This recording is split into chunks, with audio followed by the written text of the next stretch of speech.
Hello gorgeous souls and welcome back to my YouTube channel. Thank you so much for joining me for another one of my videos today. So today's video, obviously themed around Valentine's Day, is my top tips and rituals for manifesting love this Valentine's Day. So I'm so excited to share with you these top tips that have helped me manifest love countless times in my life over my manifesting journey, and how we can attract love using the container of Valentine's Day. So if you're new here to my channel, then welcome. My name is Emma. I'm an award-winning life coach, 3 times best-selling manifestation author, law of attraction YouTuber here on my channel, and I'm the host of the #1 spirituality podcast on iTunes, Spiritual Queen's Badass Podcast. And here on this channel, I cover all things law of attraction, manifestation, spirituality, and self-help. So not only do I really hope you're going to enjoy this video, but the abundance of videos here on my channel over the last 10 years. So there can be a lot of focus on love and relationships, especially around Valentine's Day. And I always believe that Valentine's Day should be a day that we celebrate, whether we're single, whether we're in a relationship, or whatever. Like, we should celebrate love of all kinds, friendships, family love, love for your pets, love for yourself, self-love. So I feel like we should celebrate all forms of love on Valentine's Day. But I want to share with you my tips and rituals with you today on how you can attract and manifest love into your life.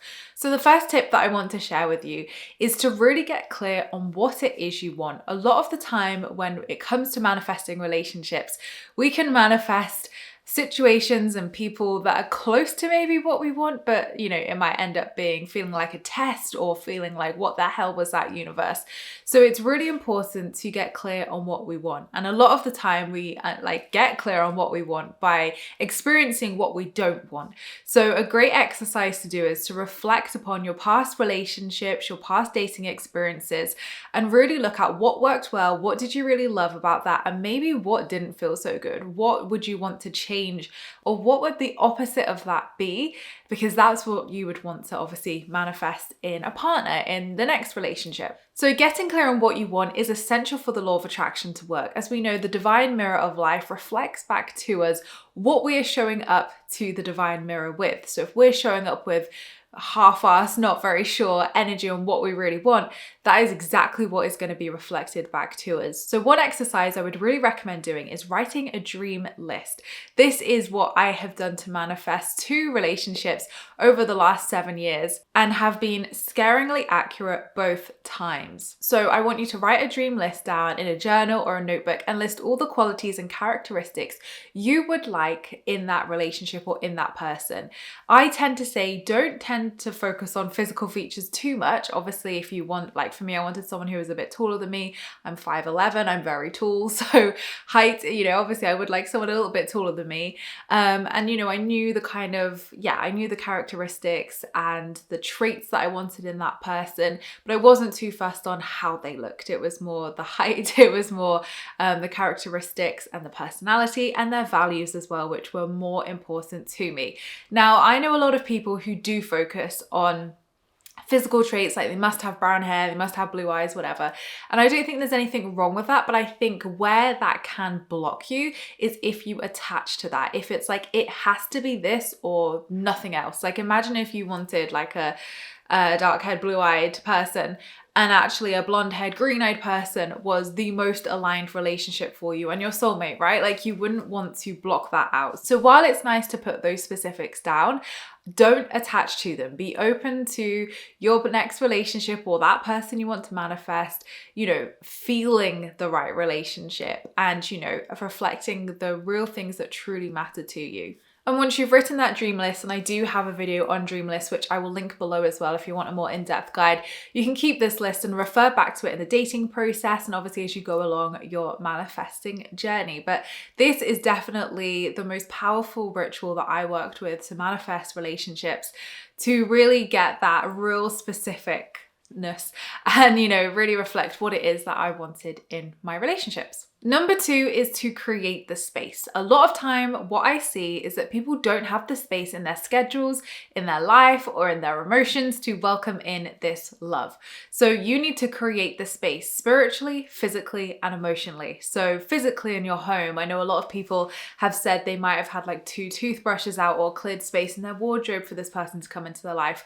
And that absolutely does work. I have done those things for sure. But as well as like a physical declutter and a physical space creating, you have to make sure that 1, you are emotionally available, and 2, that you have the space in your emotions and your schedule and your life for that relationship to come in. So it's not a case of, oh, well, it's not here now, so I don't need to have that. It's how can I embody the version of myself who has that desire? And that version of yourself has the space in their life, is emotionally available, and, has plenty of time in their life to prioritize that relationship. And what that looks like here and now could be scheduling out date days with your friends, or, one-to-one time with your spouse, spending quality time with yourself. When you can do that, the whole world unlocks for you in terms of manifesting love. So creating the space is so important. It may seem like such a simple step, but by creating the space physically, spiritually, and emotionally, you will see huge shifts with this. Number 3 is self-love. You need to be your own soulmate first. I heard a very wise quote quite a few years ago around, if you want to manifest someone to spend the rest of your life with, you need to want to spend the rest of your life with yourself first. I think that's quite wordy, a bit paraphrased, but essentially it really opened up my eyes to, that is so true. Do I want to spend the rest of my life with myself first? Do I feel like my own soulmate? And at the time, the answer was no. I had inner work to work on. I really needed to clear that and to really heal from the things that I had gone through in my life, past and in past relationships. So once I became my own soulmate and wanted to spend the rest of my life by myself, and even energetically accepted that even if there is no one destined, for me in this lifetime, I would be absolutely fine. I have incredible friends around me, incredible family. I have my dog. There are so many different options to having a family nowadays. Like I wouldn't miss out on anything. It would be fine. And if that's what's meant to happen, that's what's meant to happen. And as soon as I found that unconditional peace with all possibilities and all options, guess what happened? Life got better. I was experiencing more fun and joy. I was experiencing love of all kinds. And of course, I manifested the relationship that I'm in now. And I have plenty of videos here on my channel as well to help with self-love, building self-love, self-care, and self-worth. So do make sure to go and check those out.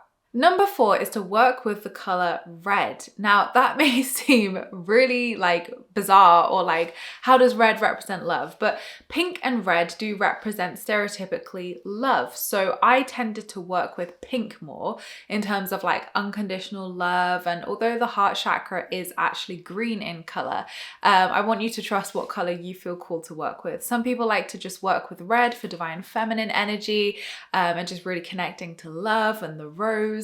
Some people like to work with the color pink, but connect to the color that you feel most drawn to. Red or pink are just as beneficial, or green if you want to work with the heart chakra. Inviting these colors into your life invites the energy of those colors into everything that you do. So whether that's wearing more pink or red, having those certain decor items in your home that reflect those colors. Another pro tip would be to find your love and relationships corner in your home. I'm not a feng shui expert, so you will need to go research where that is in your home.